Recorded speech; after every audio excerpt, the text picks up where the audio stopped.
think we need more stories about us from our own perspective. In living in the US, our own experience. I think some people can write it, but there is no better, better person than just ourselves to, put that story out. And also, you mentioned me writing about African cinema. We have, if it's African cinema, and then you don't have African voices that bring our own perspective to reading and critiquing and producing knowledge about our cinema. I think definitely something is lacking, and that's why I'm very critical of myself, but also with I don't want to say the whole continent, because like we are here talking about African cinema, African film studies, but there is, as of now, how many degree granting program do we have on African cinema on the continent? I would say zero. So that tells you how, and for this, come back to this, like I said, what's drive me is as I explained in the introduction of this book, we can look at the place and the trajectory of Africa in the world today through different lenses. And one of the lenses we can look at is the diaspora, the new diaspora. Yeah. What is the place and the trajectory of Africa today in the world? Born and raised in the motherland, chasing a better life, story of an immigrant. Concrete pastures. Concrete pastures.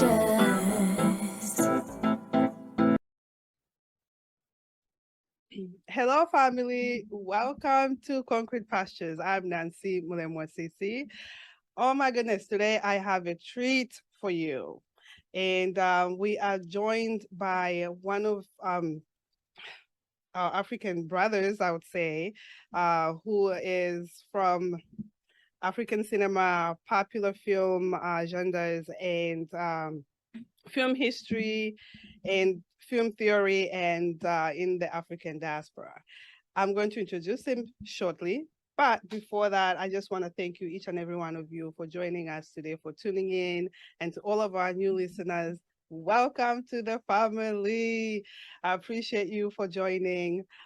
Being an immigrant has been one of the most excruciating, I would say, not even excruciating, just an experience for me. And it inspired me to create a platform, a space for my fellow immigrants and dreamers, for us to inspire each other through our stories.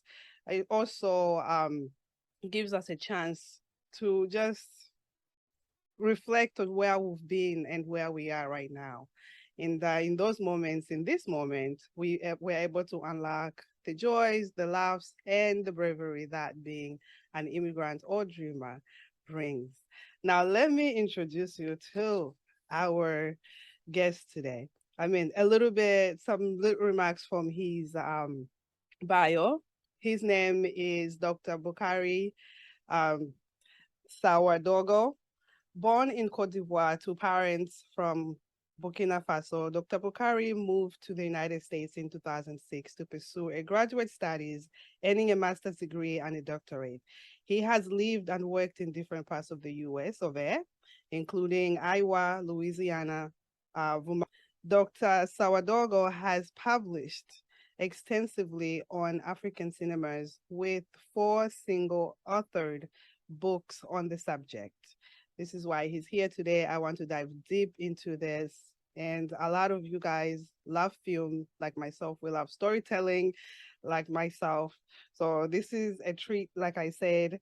Also, he is a founding director. We're also going to be diving into that.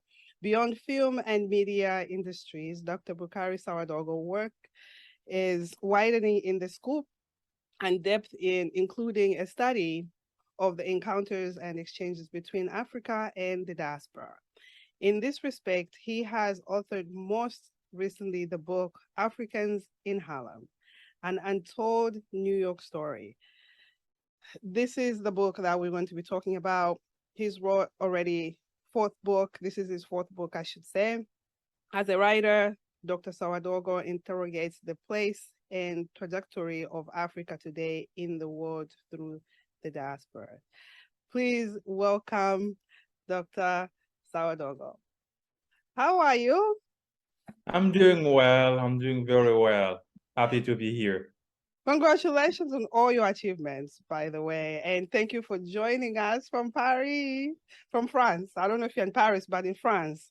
So I know you're a New Yorker, but I appreciate you for joining us from France. My dream, one day. Yeah, thank you for having me. Okay, my pleasure to be here and to have a conversation with you, but also through you, the larger community that are listening and also watching you.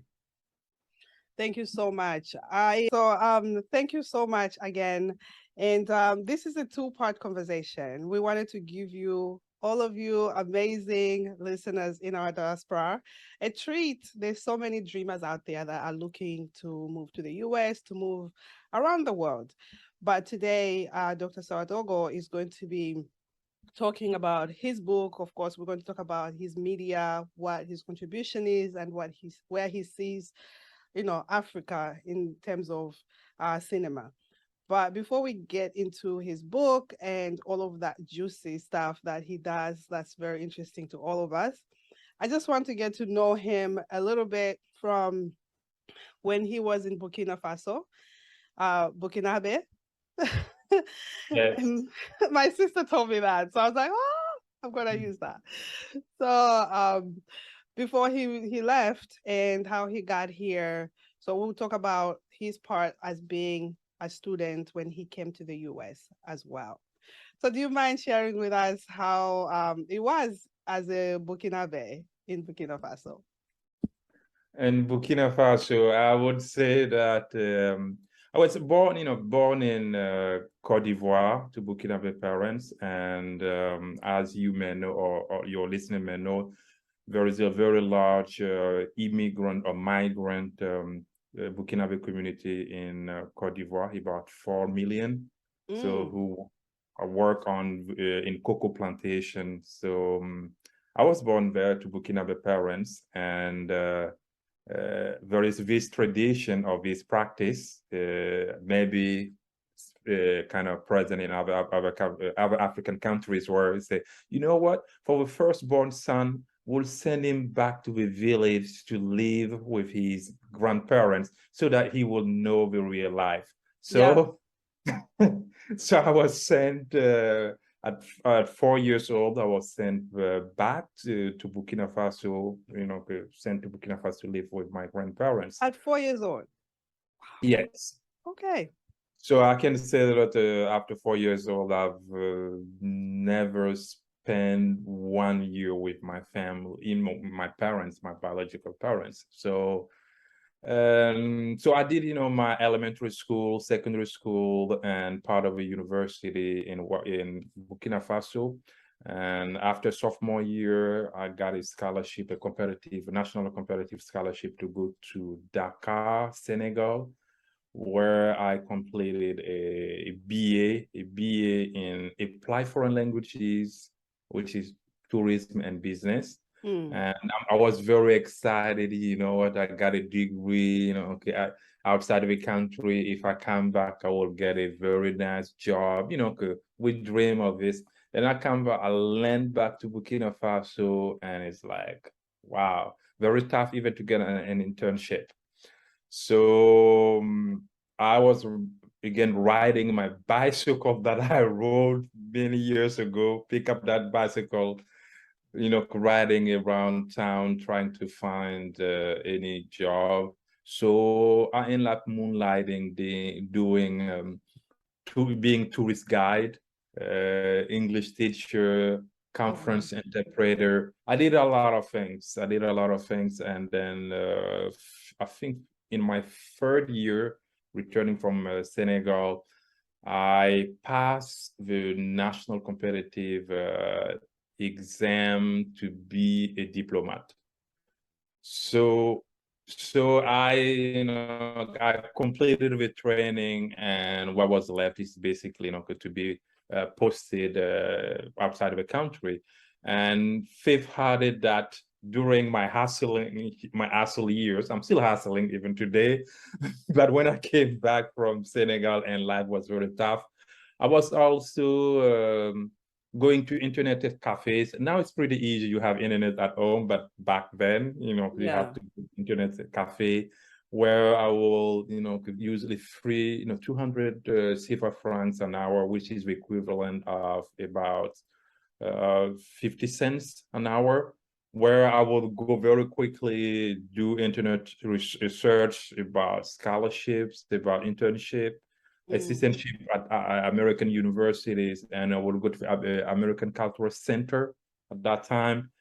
So I got the information, from the internet, and then I will go to, I don't have a computer. We'll go to those public secretaries, that type the letter in English full of typos, and yet I will send it out, and universities sometimes will simply reject. I had admissions, but without scholarship. So given my background of maths means I couldn't. So Faith had it that as I was finishing my training to be a diplomat, I had also an admission and a full scholarship to go to the US for graduate studies. So I was at a crossroad where, okay, I can go be a diplomat for Burkina Faso, or I can go and, pursue my graduate studies. And since I'm already here, you already know why, what route, yes, I chose. And I remember many people say that, okay, this guy must be crazy, because we have never heard in this country someone who got the opportunity to be a diplomat, just leave it behind and go to be a student with no guarantee that he will succeed there. But that's, that's my story, Burkina Faso, and how I ended up in the US. Doctor, I applaud you, because I would have taken, I don't know, being in your shoes, I think I would have taken the diploma way. But they go all over the world, and then everything is paid for. You don't have to worry. Coming as a student, knowing what I know now. Yes. I think that, okay, that's also the part where I like about, I would say childhood, but it's more like young adulthood, because we're still full of idealism. We want to pursue what our dreams are. And for me, at that time was like, I really want to go as far as I can in my studies to get a doctorate. That's for me was. And from where I am right now in my, in my age now, if you ask me, okay, just leave everything and I don't know, start scratch from somewhere, I will say probably no. But I did it, my very idealist younger self did it, yes. Oh, wow. So you get to the US. Where did you go? Where was your school? The school is University of Northern Iowa, so in the state of Iowa. Oh, so that's why you started exactly like in your bio. Yes, exactly. That I started with a master's, and that was in 2006. So 2006, 2008, I did my master's in Iowa.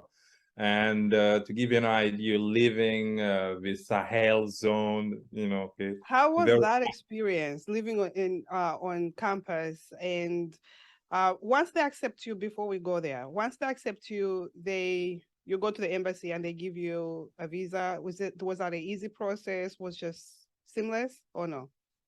No, I would say the actual process was easy, but emotionally it was draining. I can imagine. Yeah, it's draining, because you can imagine that, okay, hey, this is this opportunity to go to the US to pursue your dreams, study. And I received the I-20. Yes. And the I-20 is the document you take to the embassy, and also with the admission letter. and also I was also offered an assistantship, which basically pays for everything. And at the end, also I have a stipend, a monthly stipend. So I go to the embassy, and but I can tell you that prior to, many weeks before that, I was praying, okay. I'm like, and also I'm like, I don't want to tell many people except my biological parents. I'm like, because if you go and fail, what a shame. So that's something the emotional part was. Yeah. But yeah, when I went in, and then the consular officer, took my papers, and he said, hey, you're going to, UNI, University of Northern Iowa, and, what course of study.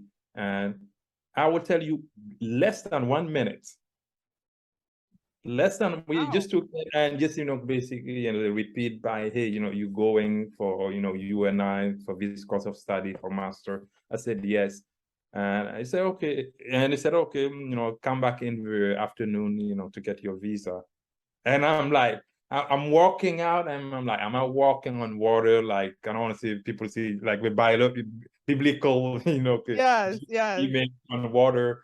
And I couldn't believe it. And when, in the afternoon, came back, picked up the passport and visa. And I can tell you, and now I still picture the image where I have put my passport and the assistantship letter and the admission letter under my bed before I go to bed. Honestly, I'll go to bed, I will open, because the side of the bed to touch it when I wake up in the morning. I did it for almost 2 months. Yes, so that tells you that's something, the emotional investment, that the actual process, could very relatively smooth, but the emotional investment was very heavy. Yes. I can imagine. I can imagine. You had two choices, and you picking the one that is like it's unknown. It's uncertain, and you don't know what to expect once you get here. So you get here. Are the tickets expensive from Burkina Faso? The ticket, it was, but for me, I couldn't take France. I had to take Royal Air Maroc. I was told that cheaper. So I had to, So I flew from Ouagadougou to Casablanca, and from Casablanca to New York. That's it, because I knew that, okay, and even that, I had to sell my motorbike. Because as I was really hustling, I was able, to get little money, and then was able to buy my own motorbike. And you see, so ticket was, I had to sell my motorbike to be able to purchase the ticket. And when I got to New York, a friend of mine was generous enough to, host me for 3 days. And then I had to pay to purchase a Greyhound ticket from New York to Iowa. And I've never been to Iowa. How many days was that? I know, at least 48 hours, because I know we've spent one night on the road. At one point, I remember we crossed Indiana, and in my mind, I'm like, I'm going to see a lot of Indians here. Because, for me, I make connect Indiana.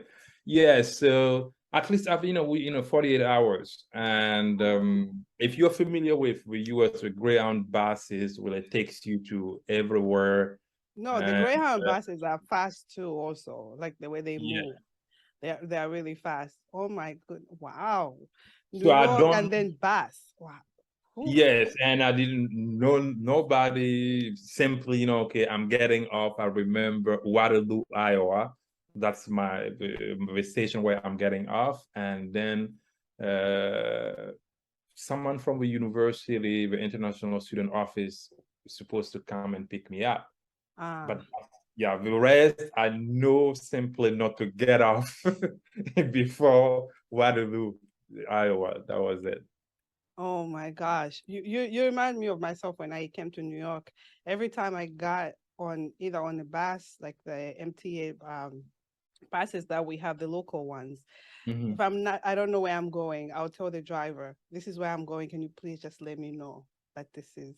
And everybody has been so kind enough, like during my time of knowing where I was going, they'll shout out, hey, this is such and such. And then I'll come out. But yeah, I know the feeling of just being scared. Like you don't want to come out on the wrong stop and then you start Yeah. over.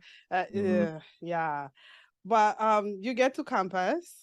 Mm-hmm. How was that? I get to campus, and before coming, I had signed up for on-campus housing.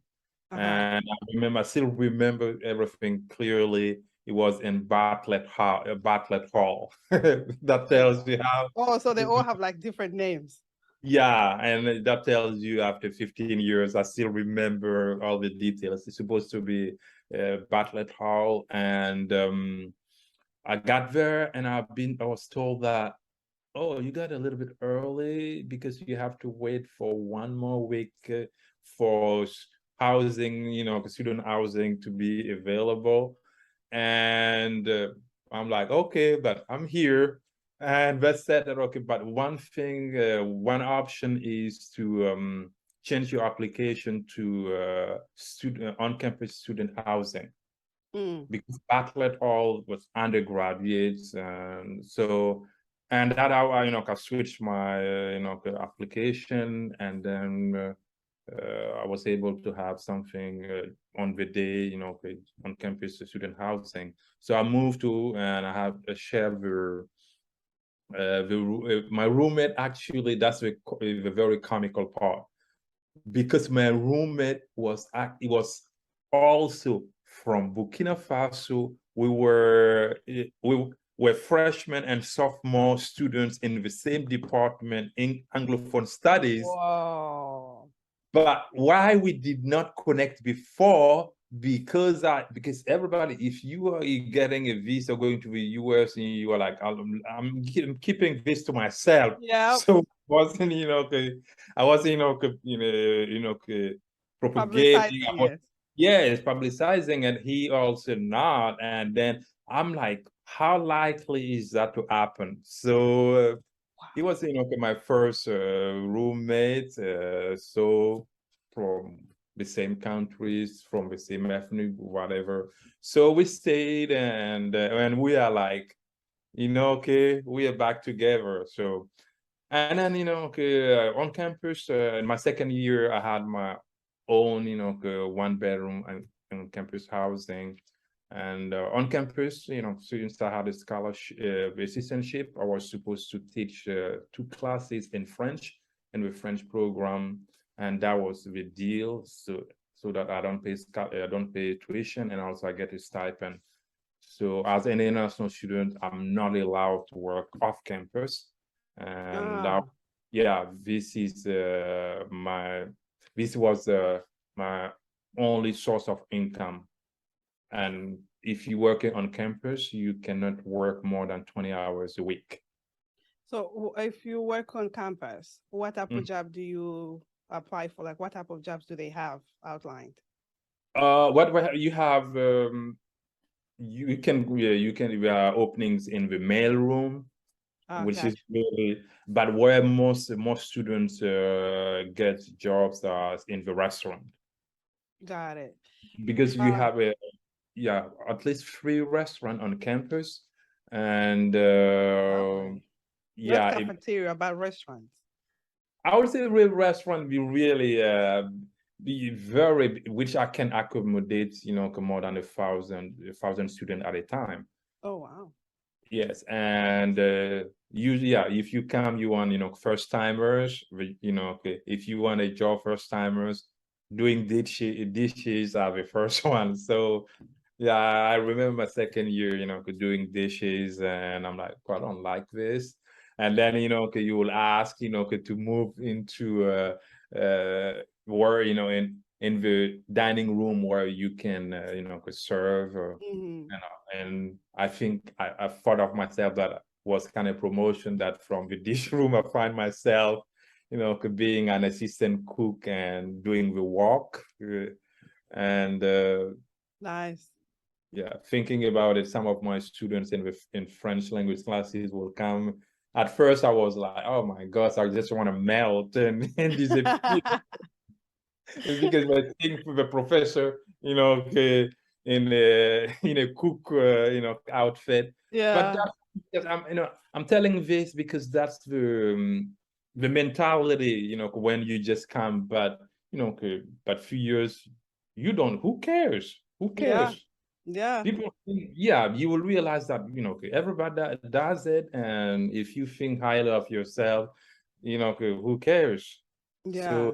just, to roll up your sleeves and do what you have to do. So that's what I did as on-campus How job. was the food? Because I mean, we come from obviously our food is very different, the whole of Africa. And I don't know, what's your staple food in for Burkinabes? For us, it's mostly staples, mostly dishes are rice-based and millet-based. Mm, Yeah, got it. so rice-based and millet-based. So how So was it here in America? Because for me, it took me a while to get used to the food, even though we kind of have like similar uh, foods that you can cook to your liking. But when you're on campus, I assume you eat whatever they are offering. no, actually no, because I was in campus, but I could not afford the meal plan. Ah, Yeah, wait. because yes, because if you are on campus, usually tied into the housing, you usually have meal plan, which is, okay, if you ask for meal plan where you will have breakfast, lunch, and dinner, there's a price, okay, you So have to wait, pay. wait, doctor. I thought like once you have everything, like your scholarship, your housing, your, I guess, your education, everything paid for. I thought that's also included in there. You had to find your way for your food. Oh yeah, the assistantship only pays for tuition, and they give you a monthly stipend. Even the on-campus So housing, explain what I the have to monthly pay out of. stipend is. Hmm? Monthly stipend is what? Uh, I remember it's 800 something, 800 something a month. So that's like your monthly allowance. Yes, and the two-bedroom apartment were 425. So my roommate and I, so each one, fork about 225 for the apartment, and then utilities, we kind of split costs. So which means I am so confused. You pay for utilities too? yes, on campus, yes. I don't know. No, no, I because th- because wow. we were in um, graduate student housing.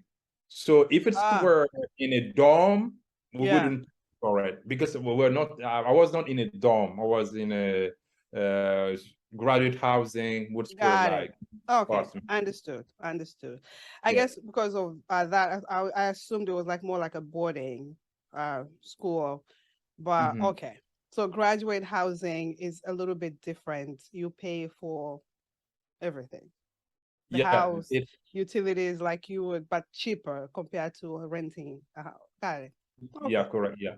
Yeah, but rarely. But if you are working on, at the restaurant, at one of the restaurant, yeah, you are allowed to have a meal Oh, that's during your shift.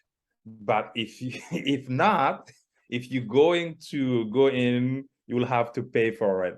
And as I give you already, the $800, and then if you deduct all my expenses, nothing is left. So I cannot afford to. So what I ended up doing is simply, buy groceries and cook, at home. So. wow. This is very interesting. Like I'm learning a lot.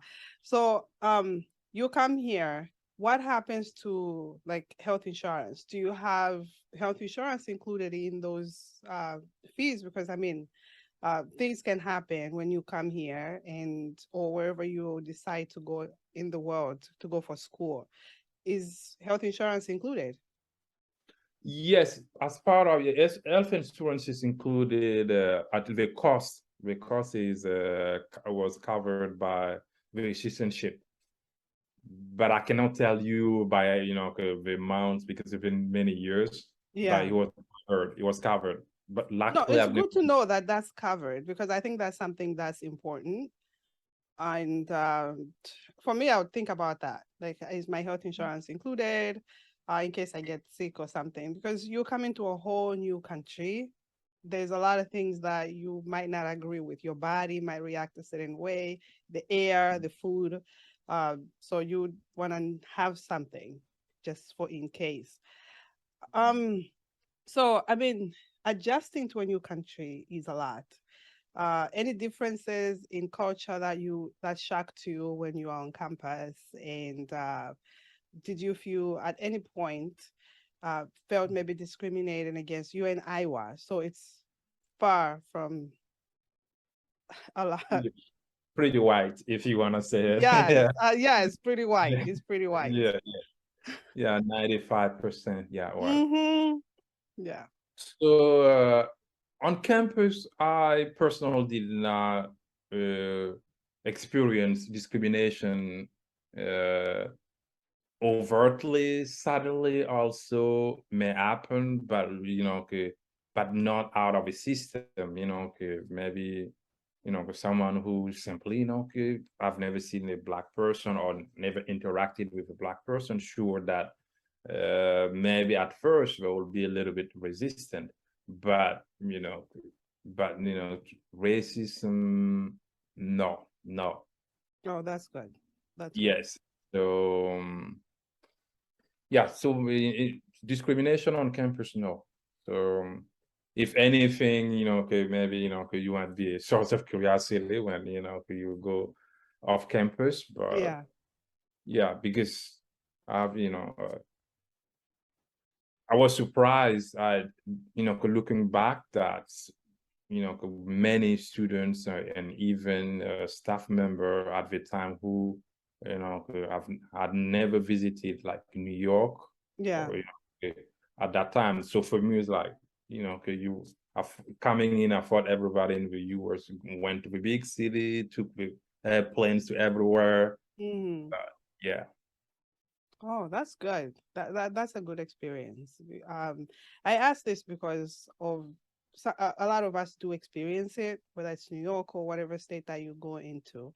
But it adds a different layer of difficulty when you go through it because we are not taught how to handle it.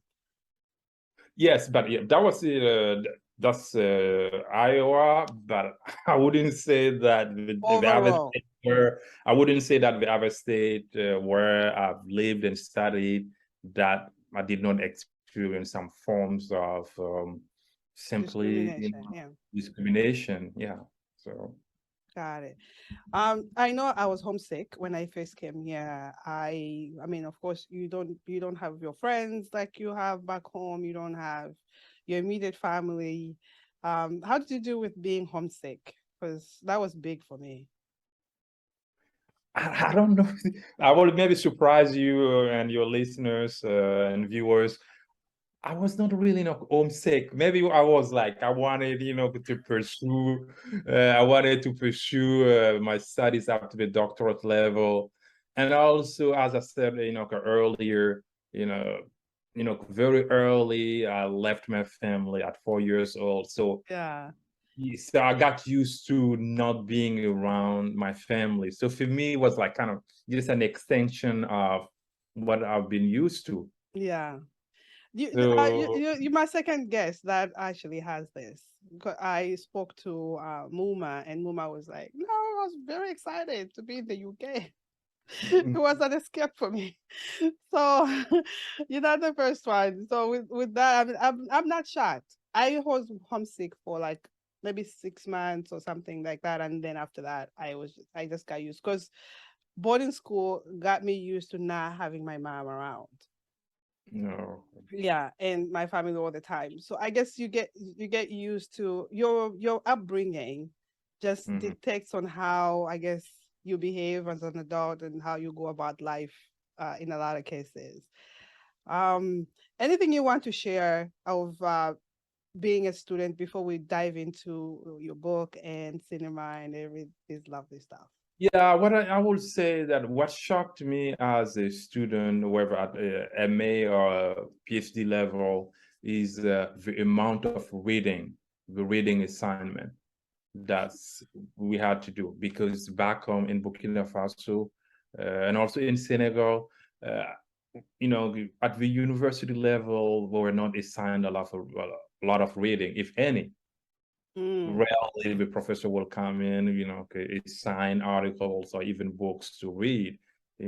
Back home, the professor will come and dictate, and you write until your fingers hurt. yeah. So, and the amount of reading, the sheer amount of reading for me was initially challenging, and you have to find what are your reading technique to be able to cope with the amount of reading, and also the responsibility that I was carrying as a teaching assistant, because in Iowa, I just came in and after what was a 2-day workshop, and then I'm thrown into the classroom teaching 2 classes a week to undergraduate with very little I would say preparation in terms of culture, because those are undergraduate. If you know the culture, you will be able to relate, to relate to them, or have them be more interested in the material. Because if you Yeah. just come just talk in a very dry manner, there's no really engagement. So it's, and also at the PhD level, also I was teaching as a TA, teaching assistant. So you have balancing your own work as a student, and also taking the responsibility as a teacher. That was something that was challenging, but was able to pull it together. Wow. I can't imagine because you guys will speak British English, or what's English you speak in Burkina Faso? Burkina Faso, we are a French-speaking French. country. Yeah. Yeah, French, yeah. So no English. No English. How did you learn your English? I learning. I know I'm being American now, so No. I simply it's in secondary school. It's in secondary school. It's because I'm trying to put together like how that challenge was for you to come in and then teach a class after 2 weeks. And I know the level of English here is very different. Like in the nuance on how we pronounce certain things, they pronounce it very different. So I can't imagine. what helped me is I did my in Burkina Faso. I did 2 years in the Department of Anglophone Studies, so which is studying English and Anglophone literature. So, and when I went to Dakar, I continue English, and I added German. So for me, I had that already background before coming to the US. So you But could speak still, German too? I used to be very good at German more than English. But when I moved here, I lost everything, because I remember my first job in Vermont. We needed one German teacher for 101 and 102, and I volunteered. I taught it for 1 semester. That tells you that I was, even when I moved to the US, I was very good, but now after many years, kind of lost it. Yes. Yeah, it was a Dutch language. Like you did practice every day. Like I'm losing my own language.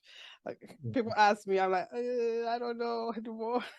Because I don't get to speak it every day. And plus, in my mom's house, we actually spoke a lot of English than our language.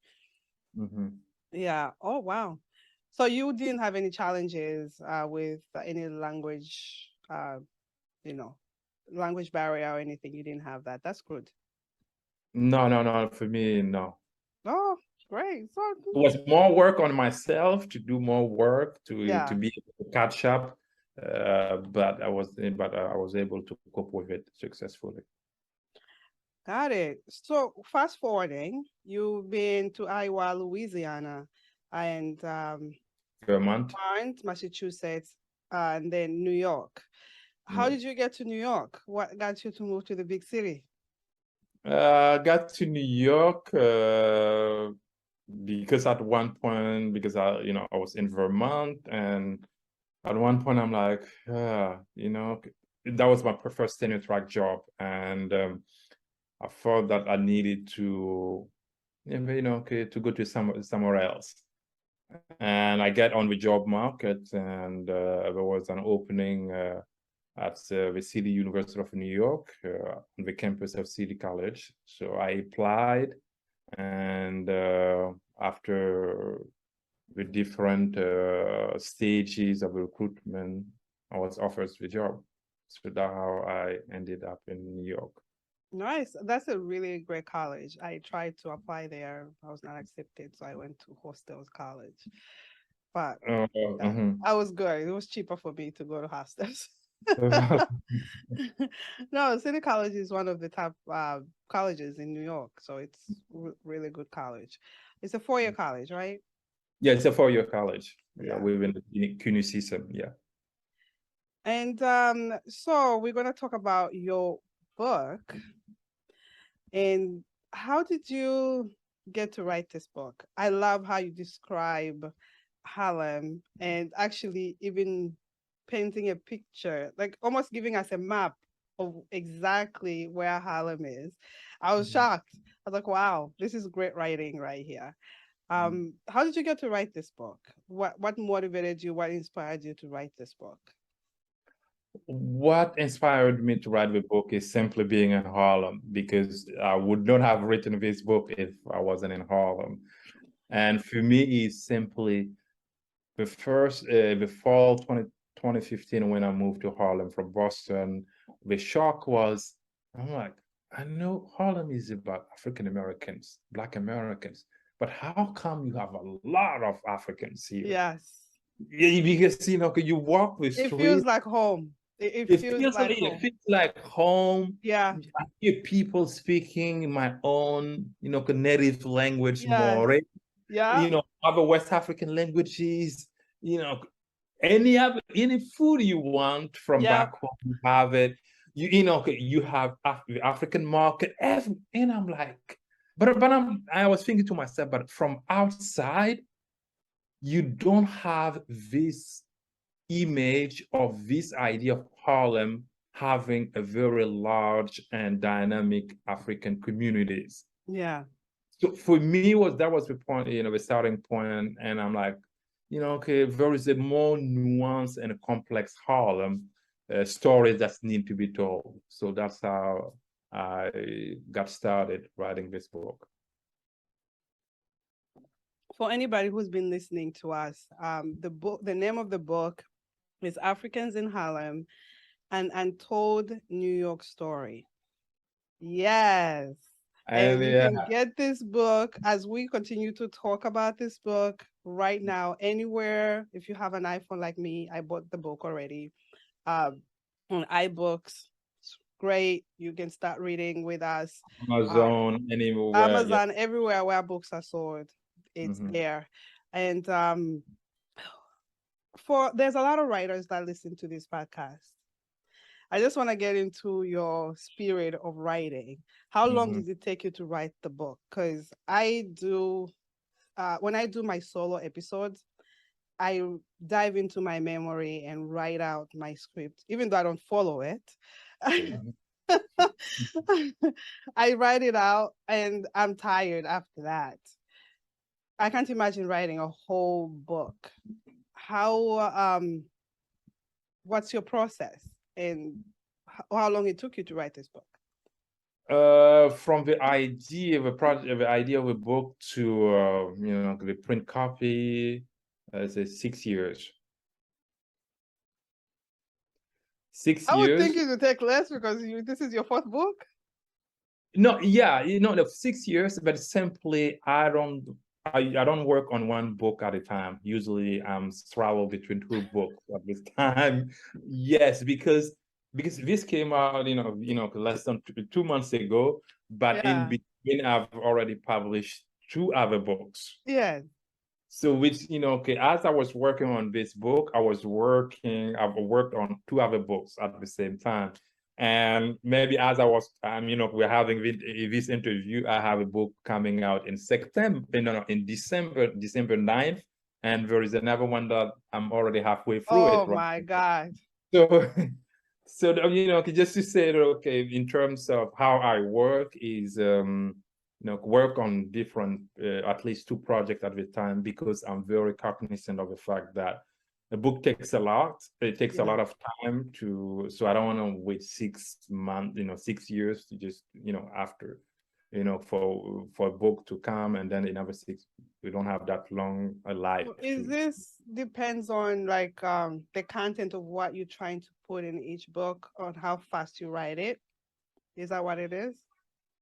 Yeah, for me, it's more about the content. It's more about the content, because with this book, it's true that it has a personal dimension. Me as Harlemite, living and work in Harlem, but also has a very research component, because I went out to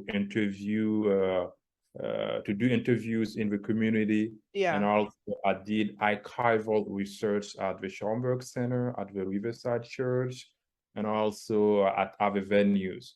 So, which means that, to get the information from archival, it takes time. And then once you have everything, then you have the writing and then the editing. Yes. Wow. Do you have any inspiration that like when you write your books, because you wrote about Harlem, now you're going to be releasing September 9th. Guys, look forward to this. No, December 9th. December 9th. Oh, December 9th. I'm sorry, Yeah. December 9th. He has another book coming out, so be on the lookout. I follow him on LinkedIn. Make sure let's show him some love. Let's follow him on LinkedIn, so this way we can participate, buy the book once it comes out. But what inspires you in terms of writing all these different books at different times or together even? Because I thought I was weird. When I was doing my the last episode for the first season, I was working, I think, on 3 episodes at the same time writing, but there was one that just connected to me that I wanted to release right now. And then the other 2 I'm still working on. They're probably going to come out in season 2 at some point. But I felt it very weird. I'm like, why am I doing the 3 together? But it's how my brain was operating at the time. Yeah. For me is I think it's self-reflective. I started thinking about it. What's really, driving me to this production. And for me, I came to a conclusion that is simply a sense of urgency to have African voices on a number of subjects that affects us. I love it. For me, it's that, because if you think, I think we need more stories about us from our own perspective. In living in the US, our own experience. I think some people can write it, but there is no better person than just ourselves to put that story out. And also, you mentioned me writing about African cinema. We have, if it's African cinema, and then you don't have African voices that bring our own perspective to reading and critiquing and producing knowledge about our cinema, I think definitely something is lacking. And that's why I'm very critical of myself, but also with, I don't want to say the whole continent, because like we are here talking about, African cinema, African film studies, but there is, as of now, how many, degree granting program do we have on African cinema on the continent? I would say zero. So that tells you how, okay. And for this, come back to this, like I said, what's drive me is as I explained in the introduction of this book, we can look at the place and the trajectory of Africa in the world today through different lenses. And one of the lenses we can look at is the diaspora, the new diaspora. Yeah. What is the place and the trajectory of Africa today in the world? Yeah, looking at the diaspora can give us some insights. Yeah, no, the book is well written, and reading through it, for me who lives in New York, I know I've been to Harlem many times. I go to eat, and even when they have festivals, like they have this African Day, everything displayed of Africa, whatever you want to buy, it's like you just home. And I was shocked, like 1 year ago, because our staple food is in Shima. It's cornmeal made into like a hard porridge. I go there and they were selling it on the street. I was like, oh my God. And the gentleman with the restaurant was telling me, yes, this is in Shima. I've been to Zambia. This is what you're. I'm like, wow. It was shocking. But I was also appreciative of what Harlem and New York has to offer when it comes to diversifying and so I guess the migration of all of us. And we're bringing our culture here. It's you get to appreciate it on a whole different level. I plan to actually take my kids to, now my daughter is older, she can understand. I took her 1 year. She loved it. She had face painting and all of that, but she was just in love with everything. The drums, they were playing drums, the African drums. It was beautiful. But I just love how Harlem has transformed into almost like Africa, because you find everybody from everywhere.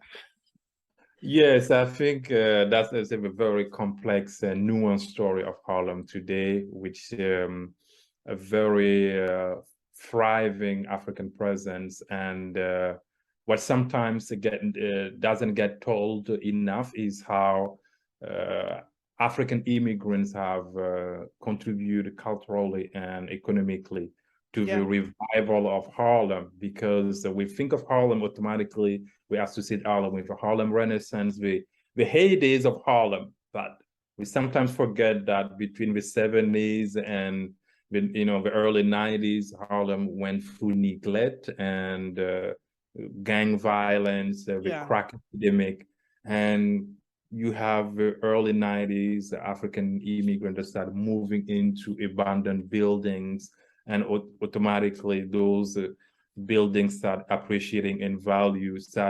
African immigrants start opening restaurants and opening cab taxis, businesses, and running them. So automatically Harlem becomes appealing. Yeah. So African immigrants have contributed immensely to culturally and economically to making Harlem really now be, I want to say, a second renaissance. Yeah. I tried to watch some of your content on YouTube, but it's all French, so I'm just like, oh yeah, translated. But it's so cute. I was looking, I was like, this is Harlem. And I'm like, this needs to be translated. I need to understand this. This is so good. Definitely. I will. But I could read between the lines. I was still watching though. I'm like, oh my gosh. The guy who got into a taxi needed to pay, left the bags. Yes. Yes. So for anybody, please, if you understand French, go to his YouTube channel. I think you could just look up Dr. Sawadogo. Boukary Sawadogo is there. All the contents is there. But it's really funny. It's really funny. The website is called in French Aventure Afrique. It's called in French, African Adventure in New York. Yeah. And I just because the two protagonists are actual. Burkina Faso they were voted Best Actors of the Year 2 years in a row. So they came to New York. Oh, nice. And since New York can make you very anonymous and be very brutal, came to New York very tough. So they got in touch with me. I'm like, I'm not super rich, so I don't have money, so, to make a big movie. But at least, and also at the time, they just arrived and they couldn't speak English. So it's French. So I'm like, you know what? Let's do web series and you'll speak French and just draw on your own experience as newcomers to New York, trying to, It's navigate so funny. It's the so funny. different places. Yes. The cab scene, I'm just like, yeah, that's very real. And it's like, Yeah, how you gotta much? play that. Yeah. Yeah, I was dying. I was like, oh my God. So how did you get into animation? African animation? Animation is my new frontier. My new frontier in Ah, the sense that how I got into it is my second book is a textbook on African film studies. So on doing research, I came across an article, on African animation, and I'm like, oh, this is very new because it's one of the subfield that is less explored. So, and I started digging deeper, and I found that this is and why I have an animation festival, because I want to tell a story. I want to tell a story about the encounter, about the meeting between Africa and the diaspora. And animation, animated movies, animated series yeah. are one of the way that can foster that conversation. I think it attracts a lot of people when it comes to animation. It's not so you don't get lost into the actor.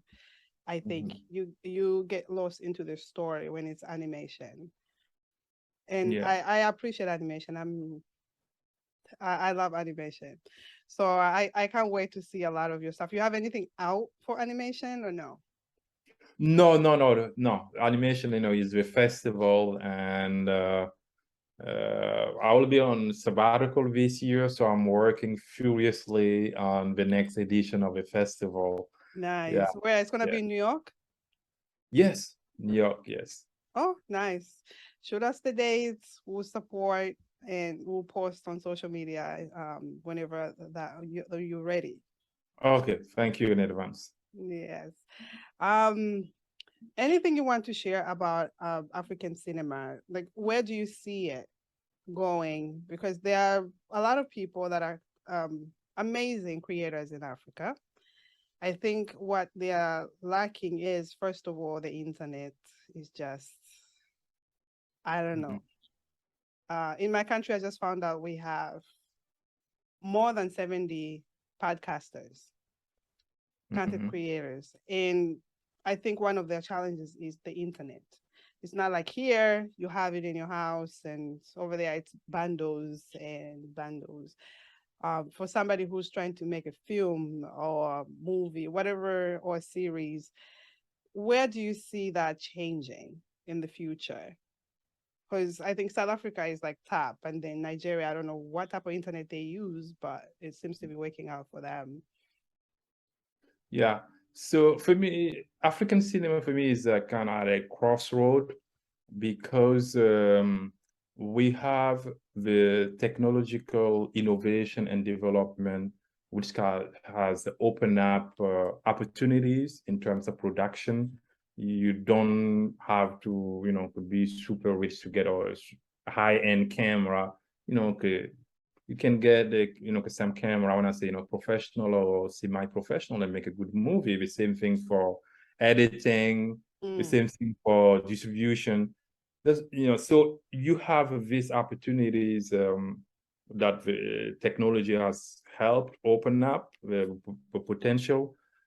But at the same time, also, you have how distribution can be done in a way that it create and foster sustainable local film industries. So as of now, so on one hand, lot of potential where everybody can just go make a movie and just, could put it on the different platforms. Yeah.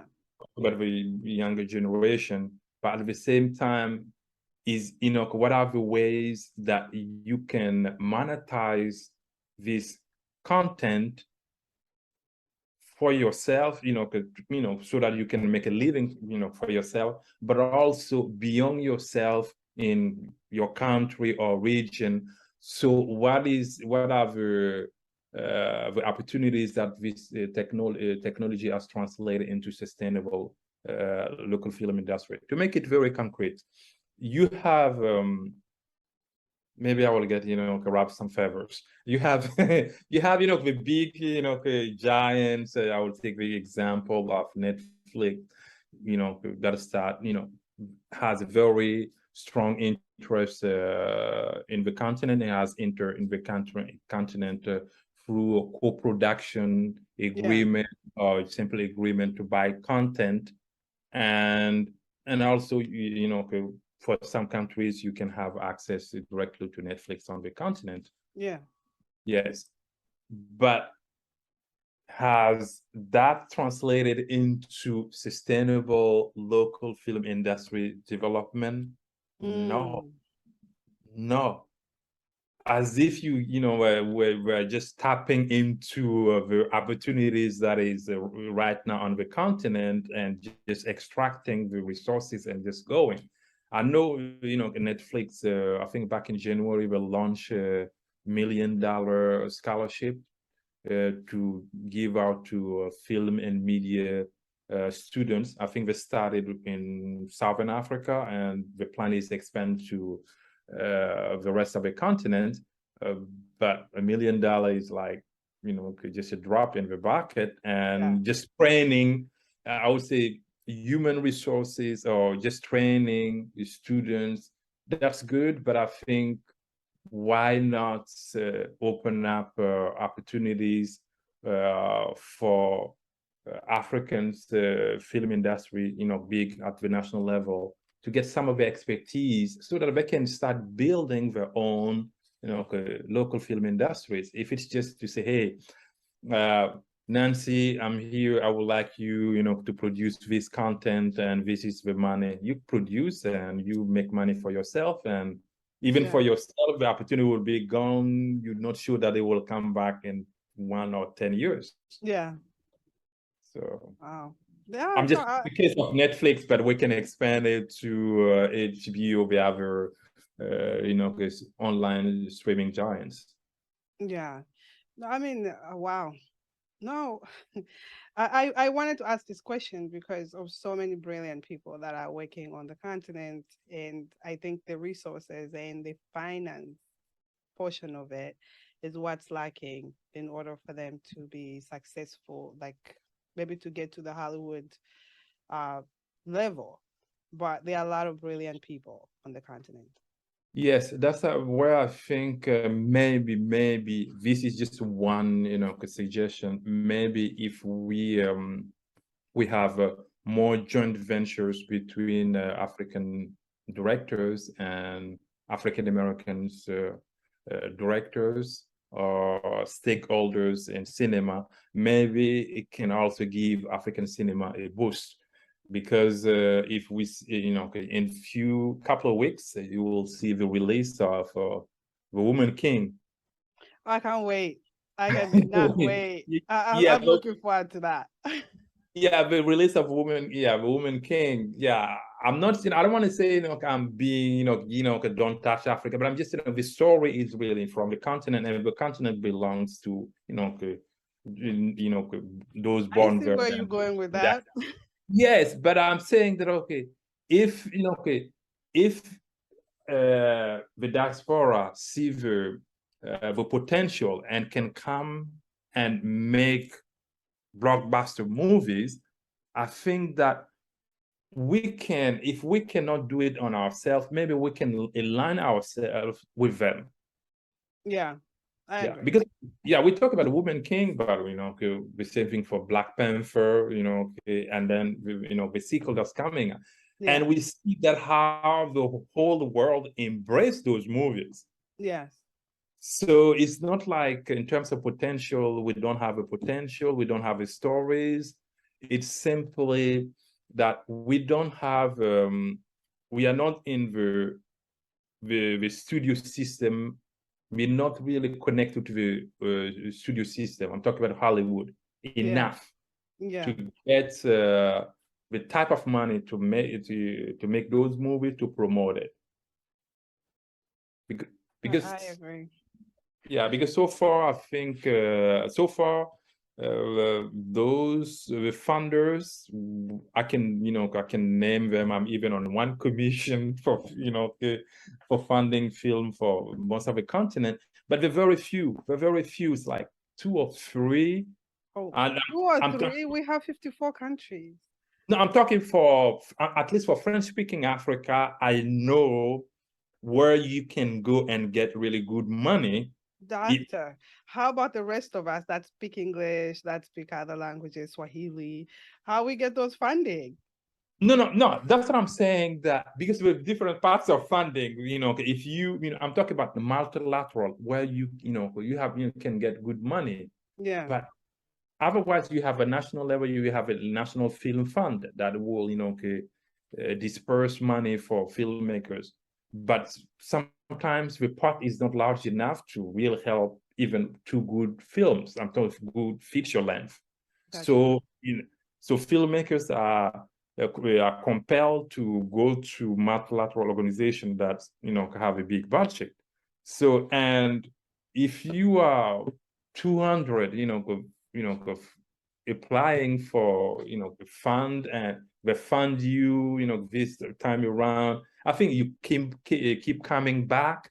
Yeah, it's not going anywhere, and which is the model has been the model for many countries, which is you have the state funding. Yeah. And then evolve into private funding from private sources. I think that's where Nollywood is regarded as a very innovative model, where you have it's really grew from grassroots level, and then develop their own way of producing and distributing, which kind of gives us an idea of how film industry can come from the local level and move to the status of, I would say, minor, transnational, or global cinema. That's matter. I know Nollywood has its detractors, but also you have to recognize that it presents a different model. Yes. Yeah, I mean, they have quite a following. I've been watching Hollywood movies since I was back home, since I was young. Like, it was a big to-do. And once a new movie came around, we were buying those DVDs, bootlegs, whatever it was.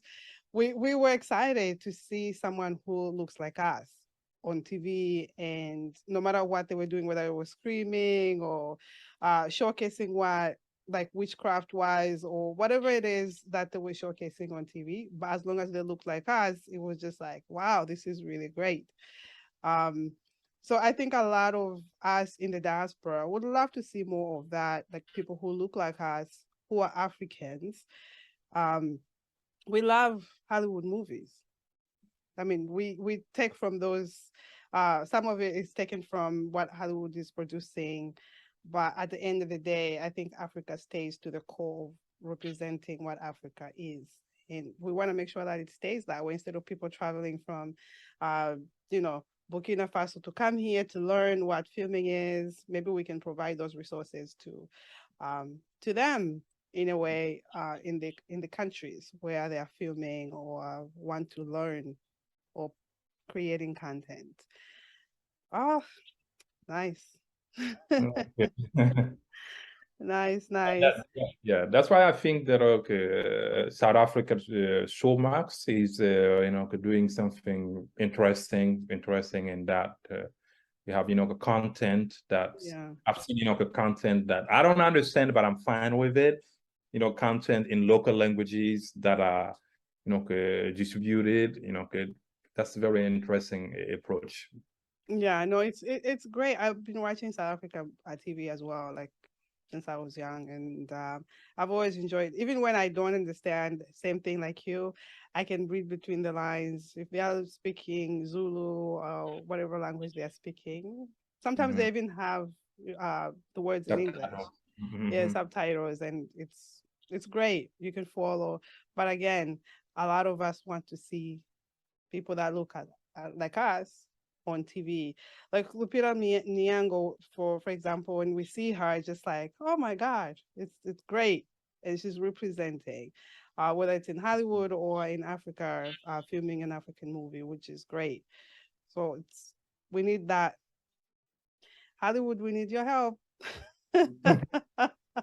But we have to count on ourselves first. Yes, yes, Yeah, yeah, yeah, Like teach us how to fish. That's it. yeah, yes, yeah. Hmm. Yeah.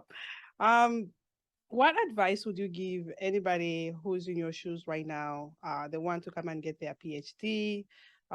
They want to come here to learn filming, even though um, what advice would you give someone who is in your shoes? Okay, true. If you wanna come in the US to do a PhD, um, I will say the advice is that you have also to apply for funding usually. But what is very good about US university is that at the PhD level, if they admit you, most likely they will, give you funding because the kind of implicit or practice has been to admit only a number of students that can support on a scholarship. Got it. So that's something to know about, and also to really at the project, your project. Why do you want to have a PhD? To say, what do you want to do with your PhD? Do you want to stay, in the US or in the global north, or do you plan going back? Because that will have kind of an impact on, or do you want to just could be a self-employed businessman, that will be a businesswoman, that will have an impact on the field of study that you will choose. Because because if you're staying or you plan to stay, you have to pick a field where you feel at the time that you might be competitive, Yeah. and also that you might be able to get a job where they will sponsor you for a green card, or even for H1B. So that's part is you have to do that's homework. And for cinema, I think for cinema, I would say just learn. For me, film is a universal tool of telling stories. Yeah. But sure, you come to the US or any other place, yeah, they will teach you the basics, but also give you a lot of information about their own cinema. So it will be up to you to develop these discerning skills and say, okay, this is information I got, but you know what? Once I get my degree, I'm out in the professional world, I'm going to focus on this, because they give you the skills. Now it's up to you to develop it in a direction that you think can make a big difference.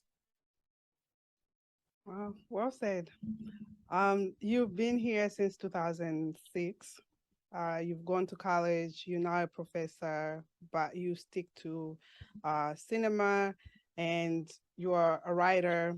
You've shared a lot on writing, and your book, which is anybody who's just joined us, Africans in Harlem, an Untold New York Story.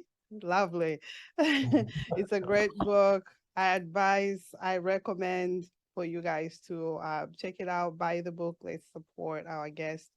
And it's just all around really informative, insightful on what Harlem has become and what was of Harlem.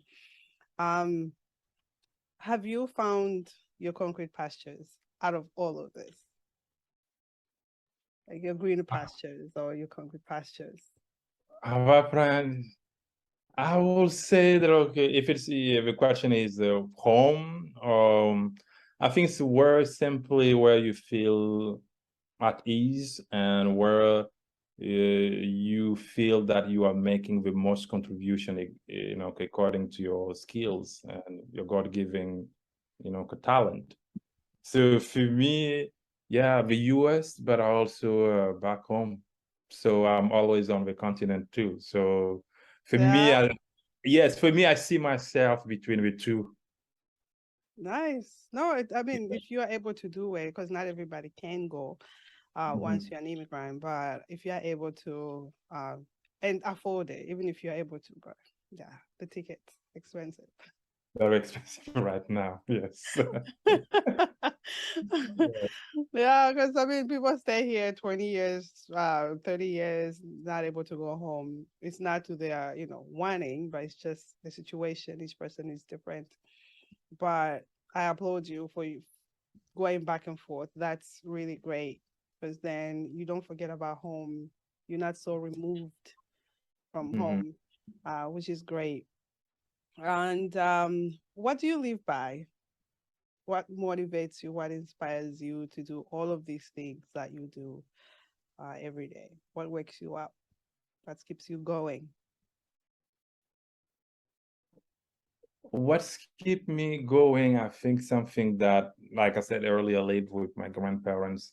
What my grandfather told me, because I remember, and he passed away, and before he passed Oh, away, he sorry was, about that. reminding me that, and we were both laughing because when I was little, every single morning, he will, okay, get a whip, run after me before for me to go to school. I did not want to go to school. So he has done that for 2 years every morning, chasing me with a stick because I don't want to go to school. He was a Second World War veteran, so he knew Wow. the power of education. So, and he told me, yeah, he told me that, once you have knowledge, nobody can take knowledge from you. Nobody. So for me is that, for me is the pursuit of knowledge, which Wow. is in writing book, I'm still pursuing knowledge. And that's really, for me, I feel that I'm making a contribution to the world, to Africa. Like I said, that, okay, we need more voices on issues affecting the continent.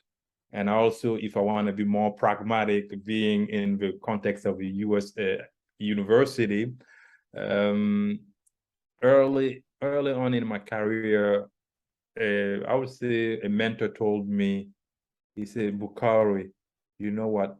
You can publish your way out of anywhere. Wow.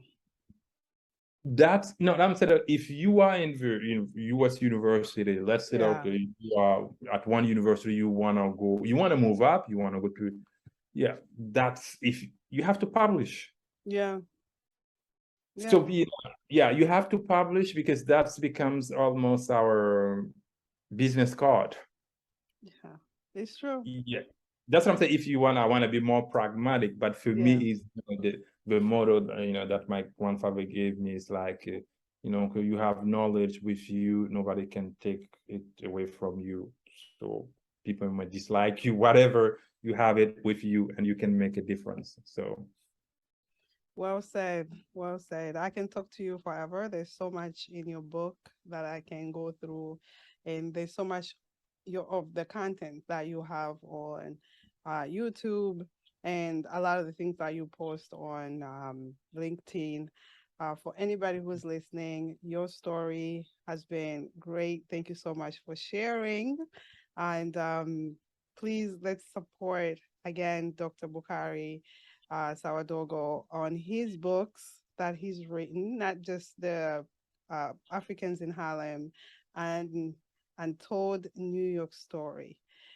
Let's make sure we support him on all his books and future ventures. He posts all of his updates, I think, on LinkedIn.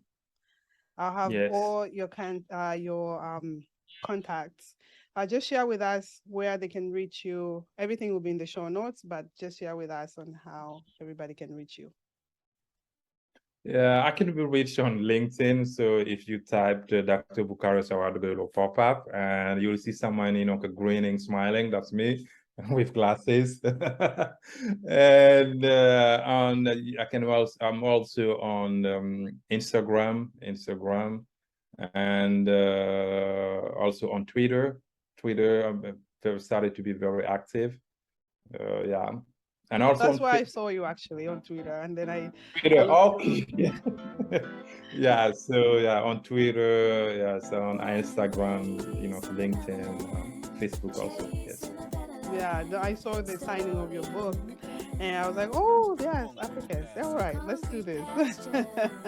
And I read the book. I was like, oh wow, this is very interesting. But thank you so much for agreeing to be here. I appreciate you. I know you have a tight schedule. You taking your time off your travel in France. I appreciate you so much for sharing and for inspiring us, for pouring into the community. And yeah, I wish for you to come back once you release the other book and we could talk more about it. Okay. Thank you so much for having me. It's been a pleasure talking to you, Nancy, and also a pleasure talking to you, dear community members. Thank you so much. See you next time. All right.